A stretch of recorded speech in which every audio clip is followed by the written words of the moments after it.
Afasta de mim esse cálice, afasta de mim esse cálice, afasta de mim esse cálice. Yo plantearía o tomaría la inspiración en algunos de los posicionamientos de Paulo Freire, que ya en un momento dije que me parece que es un personaje, pero que es un signo de contradicción, es decir,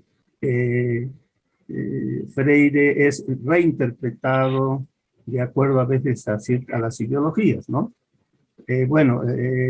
Lo sabemos en el caso brasilero, ¿no? Que ¿no? han renunciado, han criticado, han ignorado a Paulo Freire por la carga contestataria y popular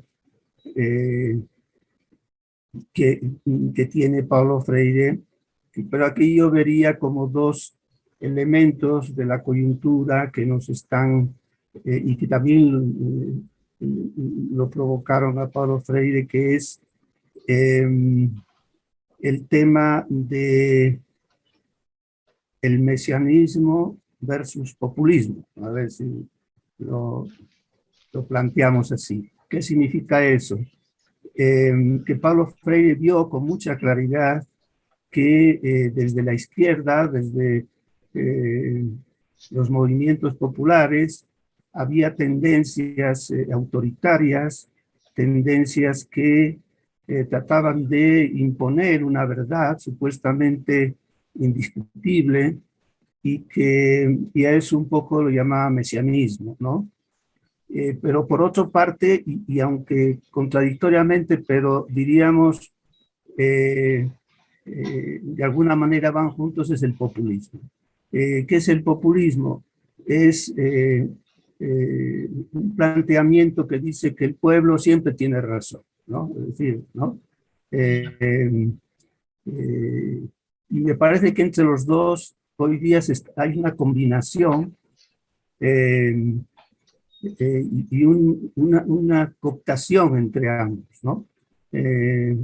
Yo creo que me parece que Paulo Freire lo que intenta de alguna manera es romper esa dicotomía y plantear lo que podría ser una democracia participativa, intercultural, ¿no?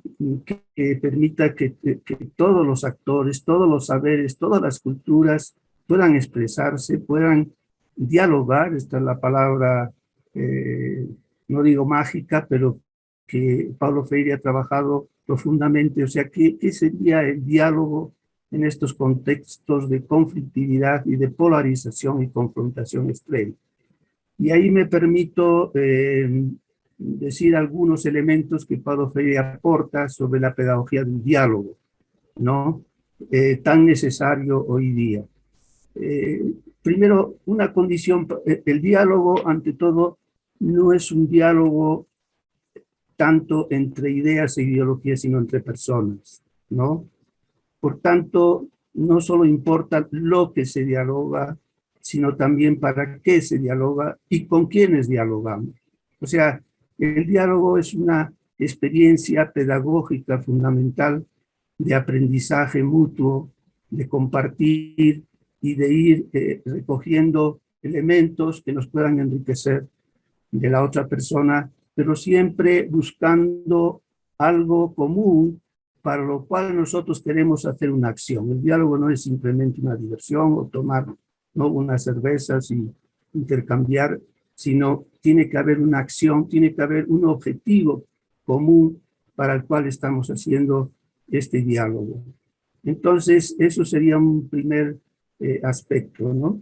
El diálogo es entre personas que tienen también sus errores, tienen sus virtudes, tienen sus emociones, tienen sus ideologías, sus convencimientos. Es un encuentro relativamente complejo, pero eso es lo que le da ¿no?, le da la riqueza a este diálogo. Ahora, una condición fundamental, si leemos un poco la pedagogía de la autonomía, que me parece que es un escenario de lo que es la relación entre educador y educando, pero de alguna manera todos somos educadores y educandos en nuestra casa, en la calle, ¿no? En las movilizaciones, etcétera, etcétera. La primera condición es la aceptación del otro. Es decir, aceptarlo en su diferencia y también en sus saberes, en su cultura. O sea, esa condición es fundamental para el diálogo. En alguna parte Paulo Freire dice que no se dialoga con el antagónico, es decir, no hay diálogo con el opresor, ¿no?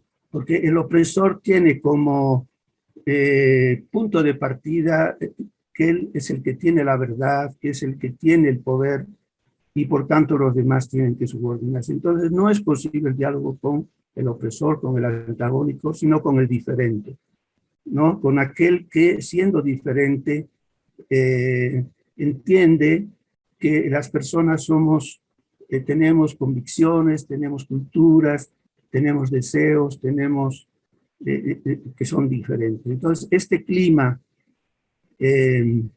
digamos, para el diálogo es esencial, si queremos realmente que haya un diálogo. Yo lo resumiría diciendo la convicción de quienes dialogan en lo que llamamos de manera general el respeto a los derechos humanos. Es decir, convencimiento de que todos los seres humanos tenemos derechos, no importa nuestra edad, nuestra cultura, nuestro sexo, etcétera, etcétera, ¿no?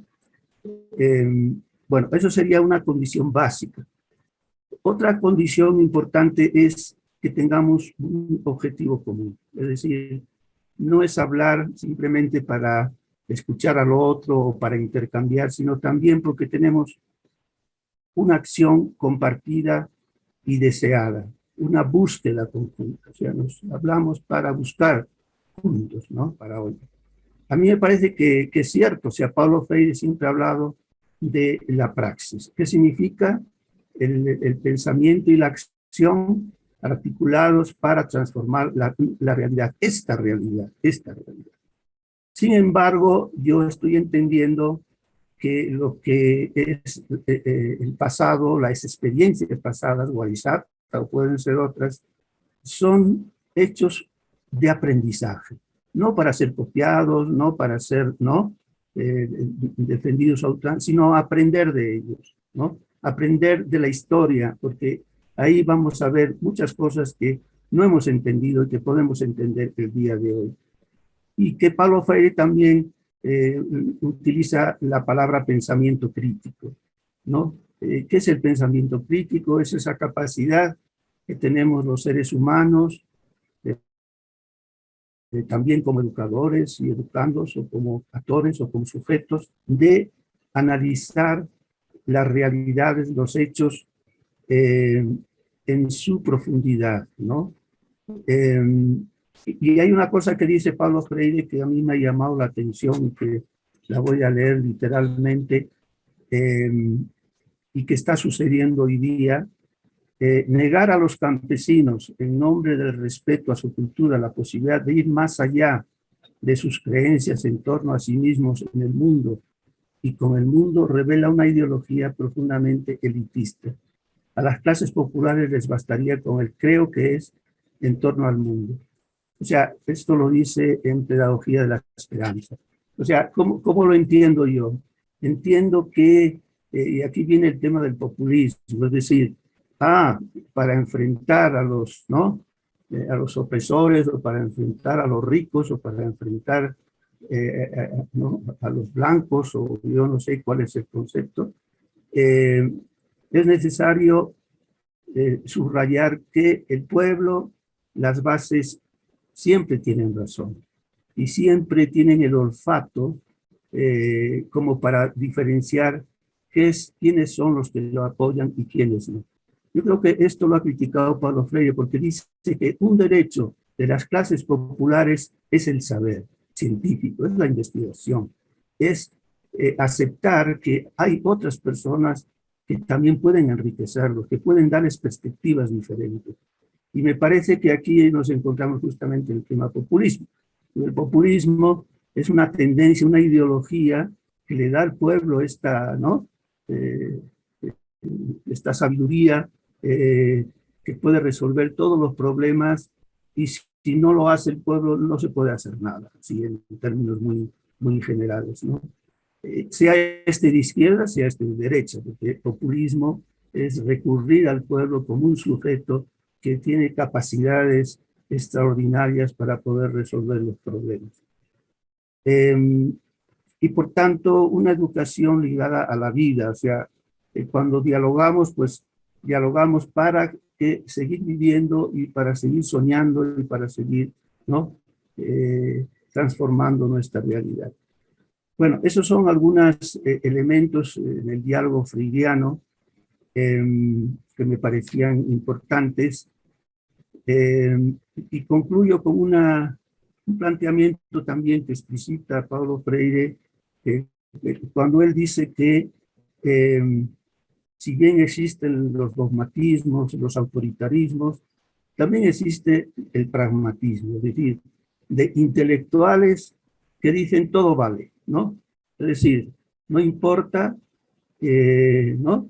Que me parece una tendencia postmodernista, el no importismo, bueno, se da, es un hecho, listo, chao, ¿no? Y él más bien reivindica la no neutralidad, la politicidad del hecho educativo, de que hay que tomar decisiones, de que hay que optar, ¿no? Por no sé si por un proyecto, pero por una direccionalidad en todo lo que es el proceso histórico. Entonces, en resumen, no sé si esto puede servir un poco para entender lo que nos está pasando hoy día. Paulo Freire criticaría profundamente, ¿no? Tanto a quienes desde la izquierda dicen que tienen, ¿no?, la verdad ya hecha, única y para ser aplicada, como por aquellos que se desligan ¿no?, de la política y dicen, bueno, lo que tiene que suceder, suceda, nosotros nos acomodaremos dependiendo de lo que esté sucediendo, ¿no? Que sería un poco esta especie de relativismo o postmodernismo.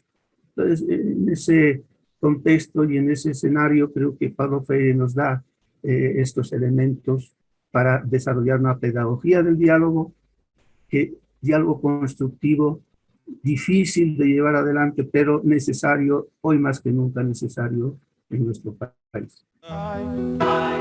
Afasta de mim esse cálice, afasta de mim esse cálice, afasta de mim esse cálice.